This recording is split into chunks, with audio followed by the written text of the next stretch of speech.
everybody, this is Peggy, and I wanted to show you how you can make this really cute French fry box using a die cut, and then the star of my show is going to be this trim right here that I got from Mayarts. Isn't this just the neatest stuff? It's like little fuzzy pom-poms, and what's really nice about it, it's on a wire type string, so you can bend it and mold it to fit whatever you want. And you can get this at Mayarts, and I'll tell you about that later, but that's what we're going to do. I'm going to be using my Big Shot Expression to cut it, and I'm going to be using one of my die cuts from Sizzix. This is one of their Biggs XL cutting die cuts. So there you are. Let's get started. Let me get things organized, and we'll cut it up. Now, when you use the big die cuts like this, you also have to use the big cutting plates. So these are obviously from Sizzix. And you're going to use 2 of them. Now, these are just the clear ones. You won't use the pad that comes with your Big Shot. That's that big, what in the Cuttlebug it would be like the A plate. I'm not sure what Sizzix calls their big white one, but that's going to be taking the place of this right here if you use regular die cuts.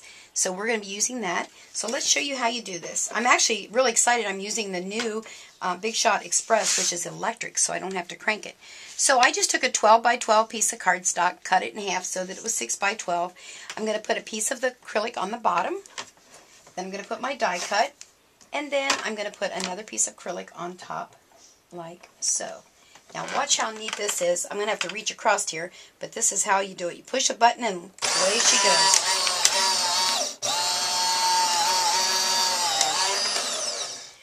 Oh, that took so much energy, I just don't know if I can stand it. I might have to take a break. Ah, that was so easy. And look how great it cuts. Get this out of the way here so you can see. Alright, so there's one piece, and here are the 2 sides. And I mean, it's cut perfectly, and it's scored, which makes life real easy. Look how easy that scores. Well, let me move the machine out of the way, and let's put this thing together. Now again, what's really nice about this die cut is that it cuts, and it also will give you the score lines for you to score your little French fry box. Look how easy that goes together. Now I'm not going to actually do this one and put it together for you. I'm just showing you how easy it is to fold that up and make your box. What I have done, just to save time, and I will do this later because this will make a cute little boy one, I went ahead and I cut it out of this printed paper the same as I did this one. Only I'm going to make this one pink, because I decided I would use these in my grandkids' Easter baskets. And I'm just going to take some tulle, or you can take tissue paper, and stick in there like so.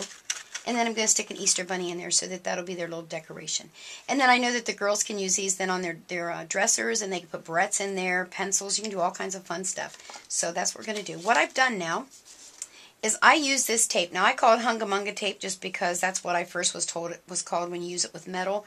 But actually a lot of people call this red line. It's by Provocraft, and this one is actually called Terrifically Tacky Tape. I don't know what this one's called. It doesn't have its name in there. But any of you red line folks call this tape. It's very, very sticky. You can use it on a lot of different things.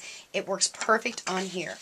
Now, this particular box, I've already folded it, and I've already gone ahead, use my scissors to point.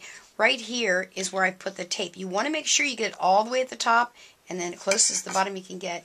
Looks like I just got a little bit too over the top, a little bit too much, so I'll just trim that off. There we go. So the way this works, you want to make sure that you match up the back with the back, because I want it to go this way. And then I put a little piece of the tape on the bottom that'll hold on to the bottom of here, and then there's a piece on the front, so when I get finished I will be able to tape my box closed like that. So let me show you how I did that. I'm going to I think I'll take this off first. Take the little piece off of the bottom, and you just peel that lining off the top, leaving the tape. So this is just your little yellow. Wow, yellow, that's orange for heaven's sakes. So put that there, making sure that I've got the back to the back. And I'm going to go ahead, make sure the camera can get in there and see. I'm going to put it right at the edge, like so, and rub it down. Then I'm going to go ahead and peel off the cover of this one.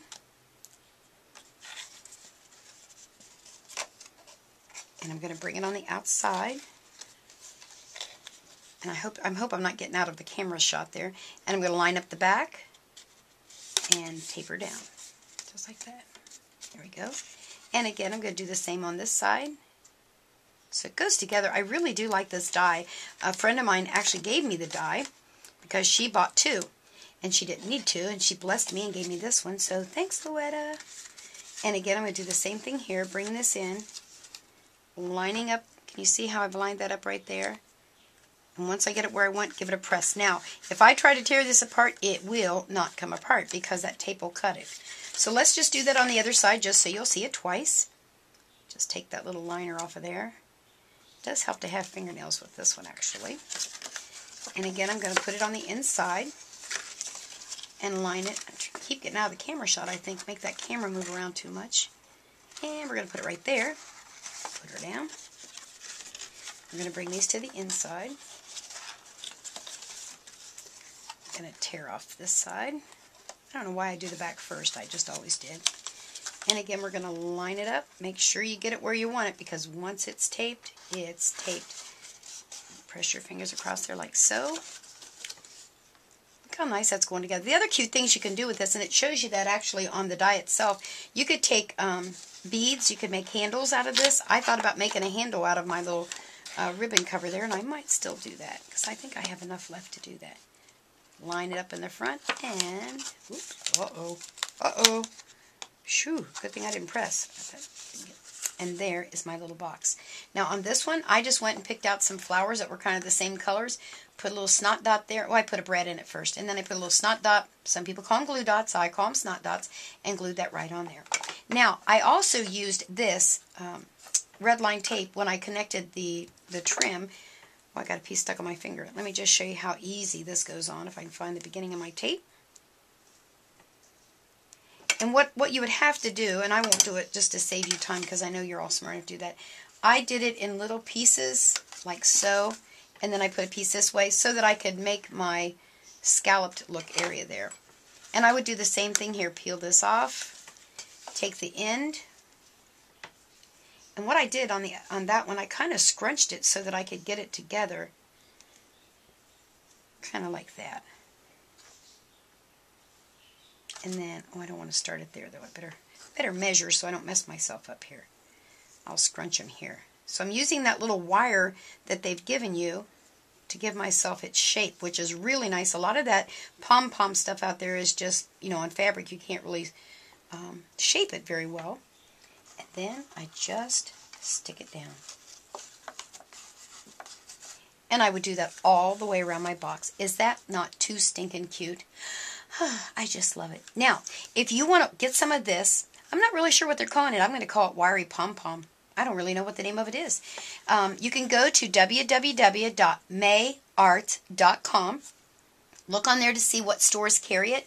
I'm not sure if you can order directly from Mayarts unless you're a store, but they will have a list of stores, locators there that you can go through and see which one has it.